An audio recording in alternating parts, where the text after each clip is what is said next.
अस्सलाम वालेकुम रहमतुल्लाह। आज एक नई वीडियो के साथ हाजिर हूँ दोस्तों। इस वीडियो में मैं आपके साथ मोबाइल टैक्स के बारे में बात करने जा रहा हूँ। जैसा कि आपको बताया कि इससे पहले भी मैंने 3-4 वीडियो बनाई थी जो मोबाइल टैक्स के बारे में।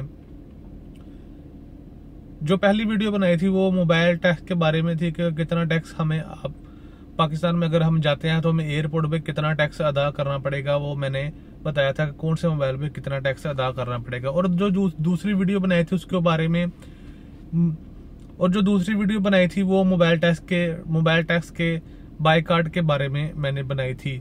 और उसके बाद मैंने एक और वीडियो अपलोड की थी जिसमें मैंने बताया था कि जो नई अपडेट आई है उसके बारे में मैंने बताया था कि अभी हम कितने मोबाइल पाकिस्तान में अपने साथ लेके जा सकते हैं। और उसके अलावा मैं और भी जितनी भी अपडेट आती रहती है उसके बारे में मैं वीडियोस बनाता रहता हूँ।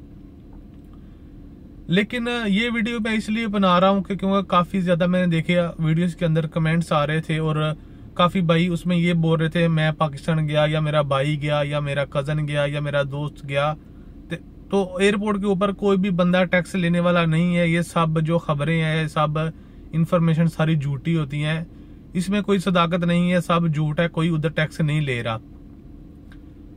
तो उन सब की बात भी ठीक है क्योंकि एयरपोर्ट के ऊपर कोई भी टैक्स नहीं ले रहा। अभी तक उन्होंने एयरपोर्ट के ऊपर टैक्स लेने वाले कोई भी ऑफिस ओपन नहीं किए।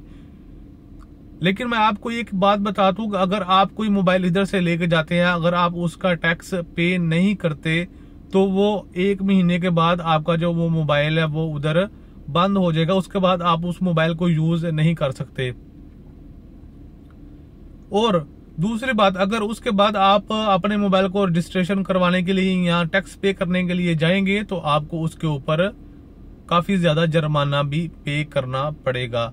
तो इसलिए आप अगर इधर से कोई जाता है, ओवरसीज पाकिस्तानी है जो पाकिस्तान में जाते हैं, तो उनको चाहिए कि पहले जाके जो उनके नजदीक जो भी कस्टम ऑफिस है उधर जाके अपने मोबाइल का जो टैक्स है वो पे करें। नहीं तो 1 महीने के बाद मोबाइल बंद हो जाएगा। उसके बाद आपको काफी ज्यादा जुर्माना भी उसके ऊपर पे करना पड़ेगा। उसके बाद वो रजिस्टर्ड होगा और उसके बाद ही आप उसको यूज कर सकते हैं।